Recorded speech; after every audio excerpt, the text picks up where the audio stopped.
Mister मनोहर कोई बहुत बड़ी हस्ती नहीं है, शातिर मुस्कान के साथ मनोहर ने कहा।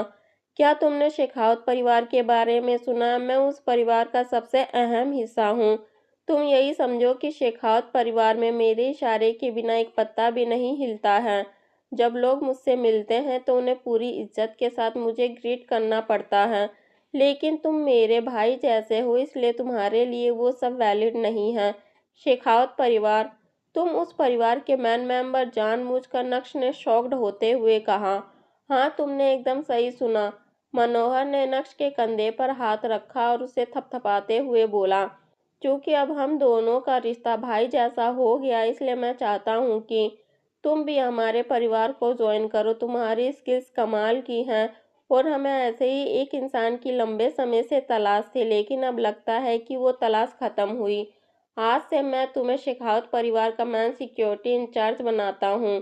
मनोहर के नज़रिए से देखा जाए तो उसे नक्श के बारे में ज़्यादा कुछ नहीं पता था, सिवाय इसके कि वह एक छोटे परिवार का दामाद है, वो भी पूरी तरह से बेकार। मनोहर ने नक्श की कौशल को पहले ही दिन नोटिस कर लिया था और उसके बाद तो उसे यकीन हो गया कि नक्श जैसा टैलेंटेड व्यक्ति उसे कहीं नहीं मिलेगा। मनोहर को क्या पता कि वो भानुशाली ग्रुप के सीईओ से बात कर रहा है। उसके हिसाब से तो उसने एक गरीब को अच्छी नौकरी पर रख लिया है। यह सही नहीं है, थोड़ी मुश्किल के साथ नक्श ने कहा। अंदर ही अंदर नक्श पूरी तरह से शून्य है। उसने उम्मीद नहीं की थी कि उसकी कौशलें इतनी अच्छी साबित होंगी कि उसे शेखावत परिवार में जगह मिलेगी। इसके बारे में तो उसने कभी सोचा ही नहीं था। ताकत की 2 गोलियों और एक मेंटल पिल ने नक्श के जीवन में रोमांच ला दिया था। हर कोई उसे अपने साथ रखना चाहता था, फिर भले ही वह कुशल अग्निहोत्री हो या फिर मनोहर शेखावत। वैसे तो नक्श को ये सब बहुत अच्छा लग रहा था, लेकिन वो जानता था कि उसकी जिंदगी में खतरा बढ़ता जा रहा है। क्या सही नहीं है मेरे दोस्त? तुम्हारे जैसे टैलेंटेड व्यक्ति को डरने की क्या ज़रूरत है? मेरा यकीन करो, मेरी आंखें कभी धोखा नहीं खाती हैं। मैं जिसे भी शामिल करता हूँ वह या तो एक्सीलेंट होता है या फिर सबसे बेस्ट। यह बोलते हुए मनोहर ने उस कमरे में मौजूद लोगों की तरफ इशारा करते हुए कहा। ये माइकल है, शार्प शूटर। इसका निशाना कभी नहीं छूटता। अगर अभी ये मेरे साथ नहीं होता तो ओलंपिक में इंडिया के लिए गोल्ड मेडल जीत रहा होता। यह अमर है, एक्सपर्ट इन हैकिंग।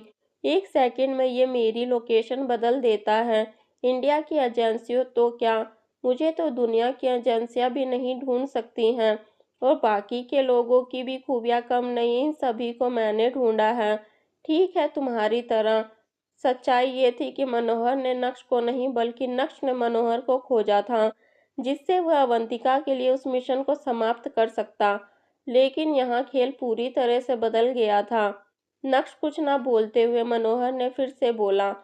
तुम्हें तुम्हारी क्षमताओं की सही जानकारी नहीं है। हमारे साथ काम करने से तुम्हें वो सब सीखने को मिलेगा और तुम्हारा बेकार टैग भी हट जाएगा। कब तक तुम खुद को इस तरह की तानाशाही में रखोगे? तुम्हारा समय आ गया है कुछ नया करने का, और इस काम को करने पर तुम्हें बड़ी रकम दी जाएगी, इससे बड़ी जो कभी सोचा नहीं होगा। सच में? नक्श ने चौंक कर कहा। हाँ बिल्कुल, और आज से तुम्हें सभी के लोगों के साथ काम करना होगा। ये सब तुम्हारे सबोर्डिनेट होंगे और वह सब तुम्हें रिपोर्ट करेंगे, मनोहर ने कहा। और फिर उसने कमरे में मौजूद लोगों की तरफ इशारा किया। शेखावत परिवार बहुत बड़ा है, तुम्हें धीरे धीरे और भी बहुत कुछ समझ में आ जाएगा। उसके चेहरे पर शातिर मुस्कान थी। नक्श निराश था, लेकिन उसने अपनी बेकाबी छुपाने की कोशिश की। क्या नक्श मनोहर की पेशकश को अस्वीकार कर सकता था? हाँ बिल्कुल, लेकिन उसके बाद उसे अपने मिशन को कैसे समाप्त करना होगा? अवंतिका का मिशन तो खत्म हो गया था, लेकिन अब नक्श के लिए मिशन शुरू हो गया था, जिसे वो मनोहर से जेल में नहीं मिला था। अब वो उसके साथ रहकर आसानी से मिल सकता था। यह अवंतिका के लिए बड़ी बात हो सकती थी। तुम्हें इसे ध्यान से रखना होगा, यह शेखावत परिवार का प्रतीक है। जहाँ भी जाओ तुम्हें ये साथ लेकर जाना होगा। ये तुम्हारी पहचान होगी। मनोहर ने अपना कार्ड निकालकर कहा। यह नए जुड़वा कार्ड है जिसे हम नए सदस्यों को देते हैं। जैसे जैसे तुम काम करोगे तुम्हारा आइडेंटिटी बदलेगी। ब्रांज से शुरुआत होगी और फिर गोल्ड, प्लेटिनम और डायमंड कार्ड्स मिलेंगे। नक्श को ब्रॉन्ज कार्ड दिखाते हुए कहा, लेकिन मैं तो अभी भाई जैसा हूँ, तो फिर मुझे ब्रॉन्ज क्यों मिल रहा है, गोल्ड या प्लेटिन नहीं? नक्श ने सवाल किया। हाँ बिल्कुल, रिश्तेदारी और बिजनेस में कोई फर्क नहीं होता।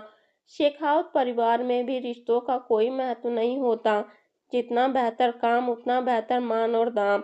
तुम्हारी प्रतिष्ठा पर कोई असर नहीं होगा, लेकिन शेखावत परिवार के अन्य सदस्यों को जानना चाहिए कि नया कौन है और पुराना कौन। तुम्हें धीरे धीरे सब समझ आ जाएगा। और भरोसे की बात करें नक्श, अगर मुझे भरोसा नहीं होता तो तुम यहाँ नहीं होते। चीयर्स। मनोहर मुस्कुराते हुए बोला और अपना पैक उठाया, फिर उसने नक्श के गले में उतार दिया। जब मिस्टर मनोहर इतने जेनियस हैं तो मैं उनका ऑफर कैसे ठुकरा सकता हूँ? मुस्कुराते हुए नक्श ने कहा। ये हुई ना बात। अचानक से मनोहर अपनी जगह से उठा और नक्श की पीठ थपथपाते हुए बोला। तभी उस कमरे में 4 सुंदर लड़कियों की एंट्री हुई। वो चारों ही बहुत स्टाइलिश थी। अब इतने बड़े बड़े लोगों के बीच लड़कियां आई हैं, तो क्या वो खूबसूरत नहीं होंगी? ऐसा कैसे हो सकता है? आज तुम्हारे जेल से बाहर आने की खुशी में मैंने पूरी रात के लिए तुम्हारा इंतजाम कर दिया है। मुस्कुराते हुए मनोहर ने कहा और साथ ही साथ अपना हाथ हिलाते हुए उस कमरे में मौजूद लोगों को इशारा किया कि वो वहां से जा सकते हैं। मैंने तुम्हारे लिए होटल प्राइम स्टार में एक बैंकेट भी रखा है। यहाँ से फ्री हो जाओ तो मुझे सीधा वहां आकर मिलो। तब तक के लिए मजे करो। यह बोलने के बाद मनोहर उस कमरे से चला गया। जाते जाते वो उस कमरे को बंद करना नहीं भूला था। नक्श ने एक एक करके सभी लड़की को देखा और फाइनली गहरी सांस लेते हुए बोला, मुझे इस सब की आदत नहीं है। मैं यहाँ पर ये सब करने के लिए नहीं आया हूँ। तुम लोग भी यहाँ से चली जाओ, लेकिन हाँ, किसी से कहना मत कि हमारे बीच कुछ नहीं हुआ। आज ही नक्श शेखावत परिवार में शामिल हुआ था और मनोहर की बातों से लग रहा था कि शेखावत परिवार बहुत ही छुपा रुस्तम है। कब क्या होगा कुछ नहीं पता। नक्श मनोहर के सामने एक भी सबूत नहीं छोड़ना चाहता था जिससे मनोहर को ऐसा लगे कि नक्श ने किसी मतलब से उसका ऑफर एक्सेप्ट किया है। क्या तुम्हें हमारे साथ कुछ भी नहीं करना है? उन लड़कियों की लीडर ने नक्श से शॉक्ड होते हुए कहा। नहीं, मुझे कोई इंटरेस्ट नहीं है। जैसे ही नक्श के मुंह से ये शब्द बाहर आए, वैसे ही उस लीडर ने तंज कसते हुए कहा, इंटरेस्ट नहीं है या बीबी ने मना किया है? नक्श ने उस लड़की के चेहरे की मुस्कान को नोटिस किया। ये सुनते ही नक्श के मन में अनीका का ख्याल आया। जब से वो हॉस्पिटल वाला कांड हुआ, नक्श ने अनीका से बात नहीं की थी और अनीका ने भी नक्श से कांटेक्ट करने की कोशिश नहीं की। उनका रिश्ता किस चरम पर था ये नक्श को भी नहीं पता। आगे क्या होगा इसका भी उसे कोई आइडिया नहीं था। ऊपर से नक्श की लाइफ में एक पर एक प्रॉब्लम्स आ रही थी। उसे सुकून से अपने बारे में सोचने का समय भी नहीं मिल पा रहा था।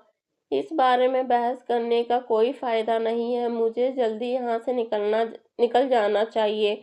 यह बोलने के बाद नक्श उस कमरे से बाहर चला गया। रिचिस क्लब से बाहर निकलने के बाद नक्श ने सीधा होटल प्रिंस स्टार जाने का सोचा।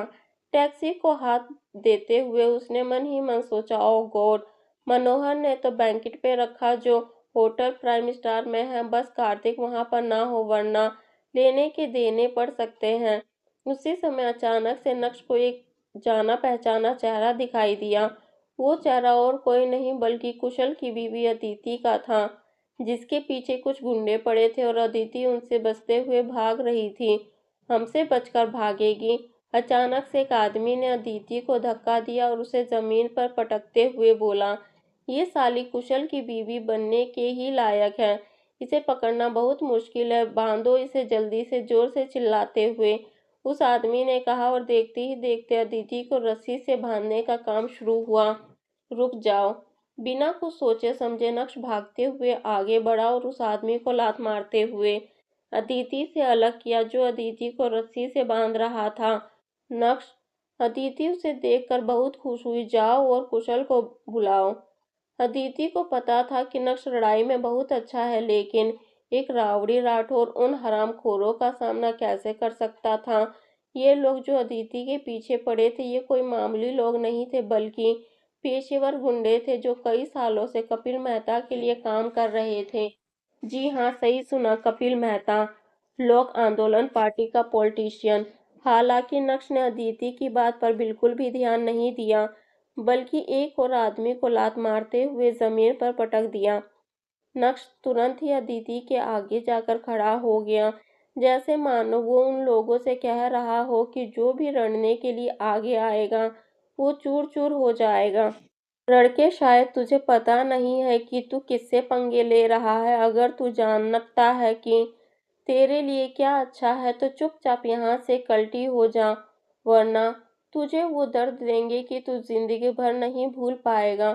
गुस्से की आग में धधकते हुए उन गुंडों के लीडर ने कहा, मैं तुम लोगों को यहाँ से भागने के लिए 1 मिनट का समय दे रहा हूँ, उसके बाद मुझे मत बोलना कि मैंने बताया नहीं था। ग्लूमी एक्सप्रेशंस के साथ नक्श ने कहा, मुझे लगता है कि तुझे अपनी जिंदगी से प्यार नहीं है और तेरी ये हिम्मत कि तुम मुझसे इस तरह से बात करे, देख क्या रहे हो, मार डालो साले को। लीडर ने अपना हाथ हवा में लहराते हुए जंग का बिगुल बजा दिया था। लीडर की बात सुनकर उन गुंडों ने तुरंत ही रिएक्ट किया और अपनी पीठ के पीछे छुपा रखे चाकू बाहर निकाले और भागते हुए नक्श की तरफ बढ़े। नक्श, तुम्हें यहाँ से भागना होगा, ये लोग इतने सारे हैं, तुम अकेले इनका सामना नहीं कर पाओगे। परेशान होते हुए अदिति ने कहा, तुम मेरे भाई कुशल की बीवी हो, अगर मेरी आंखों के सामने वो लोग तुम्हें लेकर चले गए तो मैं कुशल को क्या मुंह दिखाऊंगा। फर्म होते हुए नक्श ने कहा। उसके चेहरे पर डर या शिकन जैसा माहौल नजर नहीं आ रहा था। उन गुंडों को देखते ही नक्श को समझ आ गया था कि यह मैटर कोई छोटा मोटा मैटर नहीं है। अगर ये लोग अदिति को लेकर चले गए तो उसके साथ क्या होगा, ये उसे अच्छे से पता था, इसलिए नक्श वहां से नहीं जा सकता था। तुम मेरे पीछे रहो। जैसे ही नक्श के मुंह से ये शब्द बाहर आए, वैसे ही गुंडे ने नक्श पर हमला करना चाहा, लेकिन नक्श ने तुरंत ही उस हमले को डॉस किया और उसके चेहरे पर एक जोरदार मुक्का जड़ दिया। एक ही मुक्के में उस गुंडे की कहानी खत्म हो गई और नक्श फिर से अदिति के सामने जाकर खड़ा हो गया और सामने से आ रहे गुंडों को देखकर उन्हें ललकारने लगा। क्या होगा आगे? क्या नक्श अदिति को बचा पाएगा या फिर नक्श को मुंह की खानी पड़ेगी? आखिर कपिल मेहता के गुंडे अदिति के पीछे क्यों पड़े थे? कुशल कहाँ था? क्या उन्होंने कुशल को अपने रास्ते से हटा दिया था? आखिर इन सब की वजह क्या है? दूसरी तरफ अब जब नक्श शेखावत परिवार में शामिल हो गया है तो आगे क्या होगा? क्या नक्श का नजर रखी जाएगी? क्या नक्श अवंतिका को इन्फॉर्म कर पाएगा? नक्श को अब क्या क्या काम करने पड़ेंगे? कैसा होगा अवंतिका का रिएक्शन? होटल प्राइम स्टार के बैंकेट में क्या होगा?